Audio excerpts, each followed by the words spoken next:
Hey, beautiful souls. Welcome back to another episode of Spilling the Word. I'm so glad you're joining me today because we're diving deep into something that might surprise you.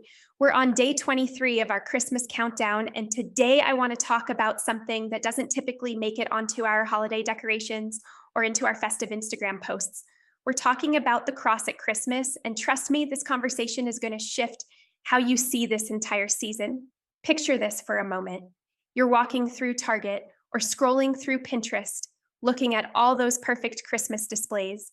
You see the twinkling lights, the cozy nativity scenes, the adorable baby Jesus surrounded by adoring shepherds and wise men. Everything feels warm and magical and safe.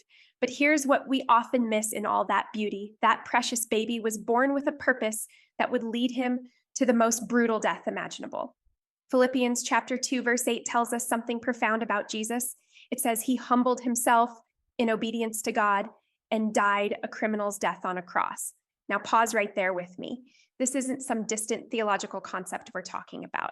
This is the same Jesus whose birth we celebrate every December 25th. The same tiny hands that Mary kissed would one day be pierced with nails. The same feet that took his first steps would walk the road to Calvary. I know this might feel heavy when we're surrounded by holiday joy, but stay with me because this is where the real beauty lives. See, we can't fully grasp the wonder of Christmas morning without understanding what it cost. That manger wasn't just a cute photo opportunity for the angels. It was the launching point for the greatest rescue mission in human history. Think about Mary holding that newborn baby. Do you think she understood what was coming?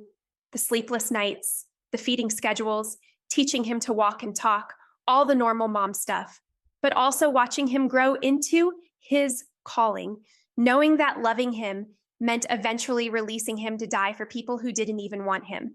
That's a kind of love most of us can't even comprehend.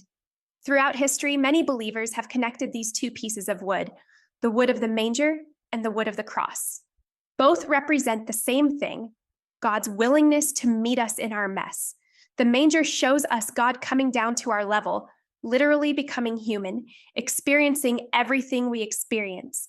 The cross shows us God going even further, taking on not just our humanity, but our sin, our shame, our separation from Him. You know what's wild? Even our classic Christmas songs get this connection. When we sing, "What child is this?" we're literally asking who this baby is. And the answer includes His future sacrifice.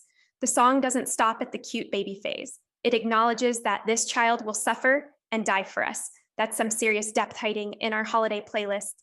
But here's where this gets personal for you and me. It's so easy to get caught up in the surface level of Christmas, the perfect family photos, the Pinterest-worthy decorations, the stress of making everything magical. We can spend so much energy creating the perfect Christmas experience that we completely miss the point of why we're celebrating in the first place. Maybe you're someone who's been praying for years for the family Christmas you've always dreamed of. Maybe you finally have that husband, those kids, that beautiful home you can decorate just the way you want. Those are incredible gifts, and God sees your gratitude for them. But don't let even the good gifts distract you from the greatest gift. Or maybe you're on the other side and Christmas feels painful because your reality doesn't match what everyone else seems to have. Your family is complicated, your bank account is tight, your relationships are messy. Can I tell you something? The cross speaks directly into that pain too. Jesus didn't come for the put together people with perfect Christmas cards. He came for the broken, the struggling, the ones who feel forgotten during the holiday season. The truth is, Christmas without the cross is just a nice story about a baby. But Christmas with the cross, that's the story of God literally moving heaven and earth to be with you, to save you, to prove once and for all that you are worth dying for.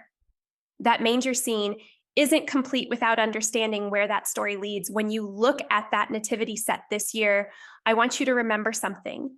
That baby grew up. He learned carpentry, probably working with wood every day, never knowing that one day wood would be the instrument of his death and our salvation. He healed the sick, loved the unlovable, challenged religious systems, and ultimately laid down his life voluntarily because he loved us that much.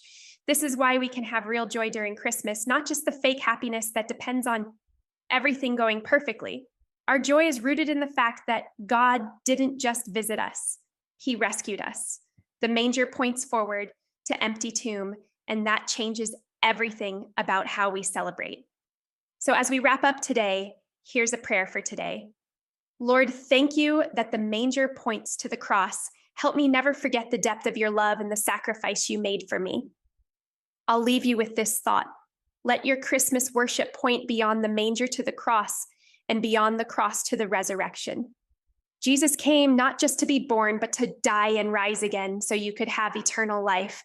Tomorrow, we're slowing things down with Silent Night, exploring how stillness helps us encounter God's presence. Until then, remember, you are loved, you are chosen, and the cross is proof of your incredible worth.